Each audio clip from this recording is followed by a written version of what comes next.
Format வாங்கி அதுக்காக ஒரு ஃபார்மேட் வாங்கி அதை கொஞ்சம் மோஸ்ட் அஜெண்டா பண்ணீங்கன்னா இன்னும் நல்லா இருக்கும்.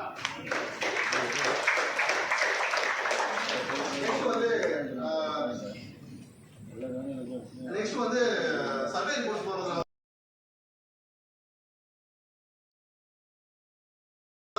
கோர்ட்ல போய் செலவழிக்க நம்ம ஓபனா பேசினா எவ்வளவு செலவாகுதுன்னு எல்லாத்துக்குமே தெரியும்.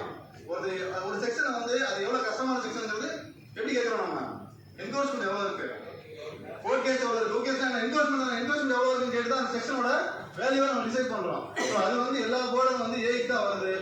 அதனால என்கோர்ஸ்மெண்ட் எவிக்ஷன் ஆஃபீஸர் வேணா மாத்துறதுக்கான வழிமுறையில பாருங்க. ஏன்னா ரெஸ்பான்சிபிலிட்டியை பிரிச்சு விட்டீங்கன்னு வச்சுங்களேன், ஆட்டோமேட்டிக்கா வந்து எல்லாருக்குமே வந்து அதோட பார்த்தா ஒரு புரிதல் வந்துடும். அது எவ்வளவு கஷ்டப்படுறாங்க தெரிஞ்சிடும். ஒரு கேஸுக்கு எடுத்து ஒரு நாளைக்கு எடுக்கணும்னா குறைஞ்சி 15,000 செலவாகும்.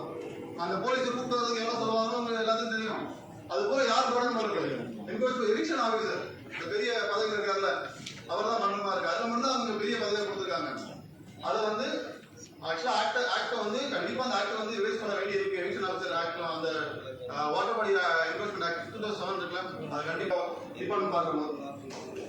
நெக்ஸ்ட் வந்து இந்த மீட்டிங் நடத்துறது வந்து கொஞ்சம் இப்போ மற்ற டிபார்ட்மெண்ட் டாக்டர்ஸ் மீட்டிங் வெட்டரி டாக்டர்ஸ் மீட்டிங்ஸ்லாம் வந்து கொஞ்சம் அவங்க வந்து இந்த மக்களை கவர்ற மாதிரி உறுப்பினர் கவர்ற மாதிரி கொஞ்சம் ஹில் ஸ்டேஷன்ஸ்ல அந்த மாதிரி நடத்துறாங்க.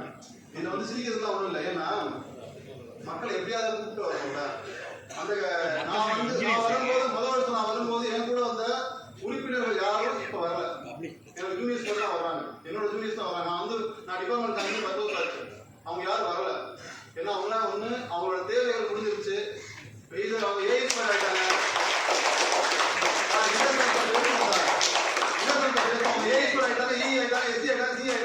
அவங்களுக்கான தேவைகள் இந்த சபையில குறைவு.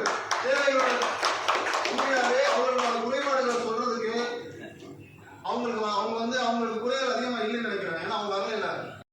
8/2/2026 தமிழ்நாடு அரசின் பொதுப்பணிகளின் உயர்நிலைத்துறையை சார்ந்த உதவி பொறியாளர் சங்கம் மற்றும் பொறியாளர் சங்கத்தினுடைய மாநில பொதுக்குழு கூட்டம் சிறப்பாக நடைபெற்று வருகிறது.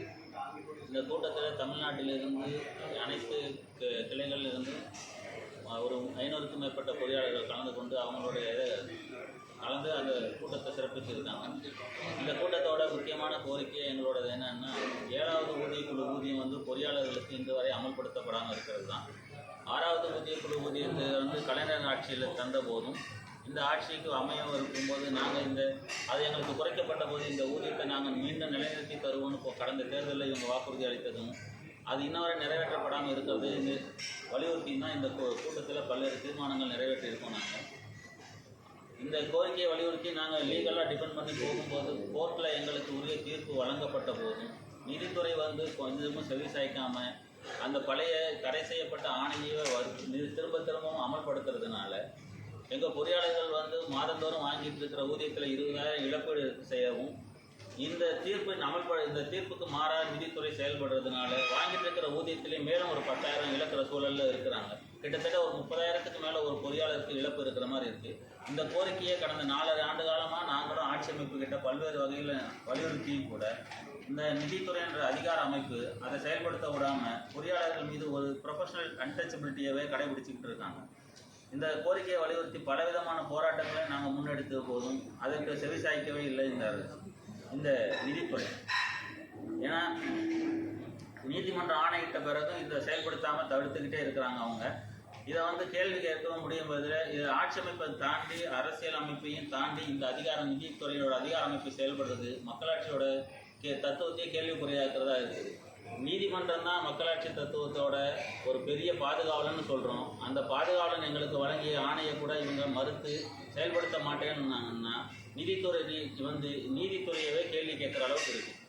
இந்த நிலைமை நீடிக்கும் பட்சத்தில் பொறியாளர்கள் வந்து தங்களோட போராட்ட களங்களை மாற்ற வேண்டிய சூழலை உருவாக்கி இருக்கிறாங்க.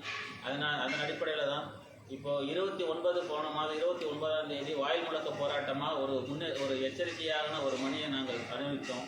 இப்போது 18/2 வந்து தமிழ்நாடு முழுவதும் இருந்து பொறியாளர்கள் மற்றும் வேளாண் அலுவலர்களோடு இணைந்து இந்த போராட்டத்தை அடுத்த கட்டமாக ஒரு மாபெரும் பேரணியாகவும் ஆர்ப்பாட்டமாகவும் நடத்த இருக்கிறோம் சென்னையில். தவிரவும் எங்களை வந்து பொறியாளர்களோட பல்வேறு நலன் சார்ந்த பிரச்சனைகள் இருக்குது. வேலையில் பணி பாதுகாப்பு எல்லாமே இருக்குது. இதெல்லாத்தையும் தாண்டி எங்களை ஊதியத்துக்கு மட்டுமே போராடுற நிலைமையில் இவங்க வச்சுருக்கிறாங்க. இப்போ இந்த ஊதியத்தோட போராட்டத்தோடையே இப்போ அடுத்ததாக டேப்ஸுன்ற மாதிரி ஒரு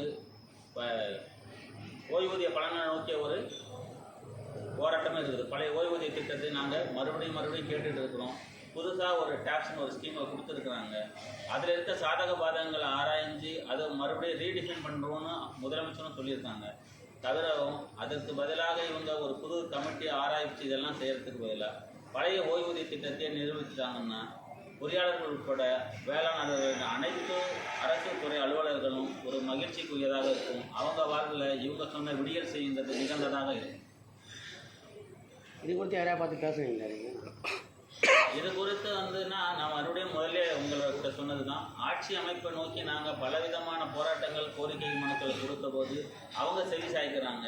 ஆனால் அவங்களோட செவி சாய்ப்புக்கு அவங்களோட சொன்னதையும் மீறி தான் இந்த நிதி அதிகார அமைப்பு இருக்குது. இந்த நிதி அதிகார அமைப்புனால இப்போ கிட்டத்தட்ட எங்களுக்கு 2017 ஒவ்வொரு பொறியாளரும் மாதம் 30,000 எழுந்ததுனால இவங்க சேகரித்த பணம்ன்றது 2000 கோடிக்கு மேலே இருக்குது.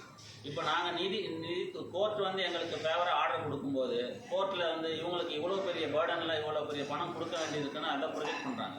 பட் அந்த பணம் எல்லாமே மாதந்தோறும் பொறியாளர்களோட ஊதியத்தில் சேமித்த பணமாக தான் இருக்கும். இப்போ நீதித்துறை அவமதிப்பு நிதித்துறை மீது உங்கள் சங்க சார்பில் ஏதாவது நீதிமன்ற அவமதிப்பு தொடர ஐடியா இருக்கா? நீதிமன்ற அவமதிப்பு வழக்கு தொடுத்திருக்கோம்.